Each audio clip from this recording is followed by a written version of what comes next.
This week, we're going to do a Forgotten Gem video on the First Wives Club in honor of Diane Keaton. It's one of those movies that makes me smile every time I put it on. You've got three actresses who are simply great: Diane Keaton, Goldie Hawn, and Bette Midler.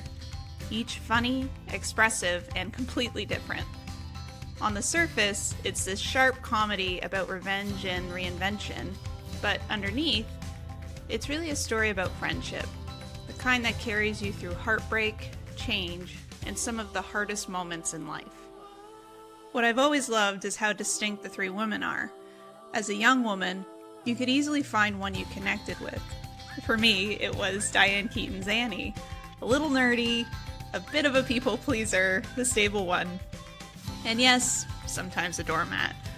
But by the end, when she finally finds her confidence and takes control, she's a firestorm. And I loved that journey. The cast in general is stacked, which usually worries me. Sometimes when a movie has such a big ensemble, it leans too heavily on the star power and forgets about the story. But the First Wives Club was made with real care. The writing, the tone, and even the smaller roles all matter. The other three actresses playing the new, younger girlfriends of the ex-husbands are hilarious in their own right and surprisingly well written. Sarah Jessica Parker plays this perfectly obnoxious gold digger. Marcia Gay Harden as Leslie Rosen, the therapist, is deliciously awful. And Elizabeth Berkley's Phoebe, who's this naive, bubbly, aspiring actress in the movie, is kind of adorable. Each of them adds something to the story, and they make the whole world of this movie feel bigger. What's interesting is even the husbands in these movies have arcs.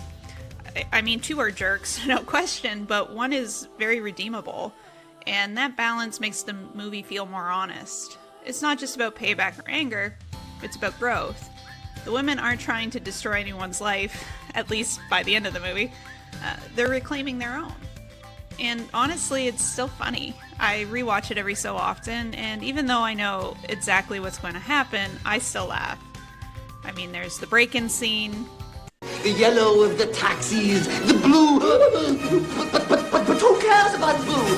Because no one could ever feel blue when they see what I'm going to design next. But who cares about that? Because we've got something to look at right down here. The window meeting is over. It's time to consider the stairs. What about that dumb fountain? Well, I rather like it. I'd rather look at the window.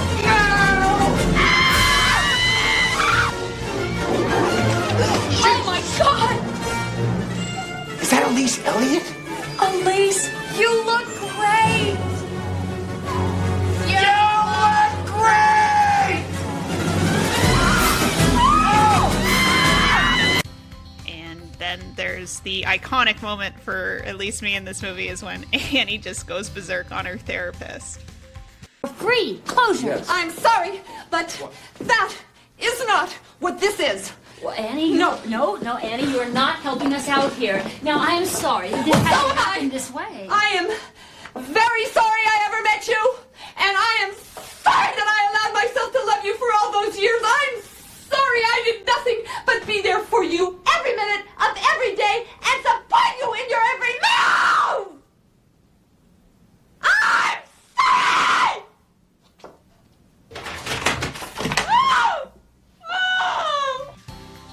That scene never gets old. When it came out, some people thought it was a man-hating movie, and I don't really blame them because of the way the trailers made this movie look. But it's really not. It's about women aging, about feeling left behind, and about rediscovering who you are when the world tells you you're past your prime. What makes it a gem is that it's funny and it's heartfelt.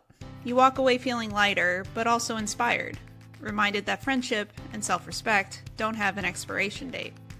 So if you haven't watched The First Wives Club in a while, or maybe you've never seen it, this is your sign to revisit it, for the laughs, the heart, and of course, for Diane Keaton.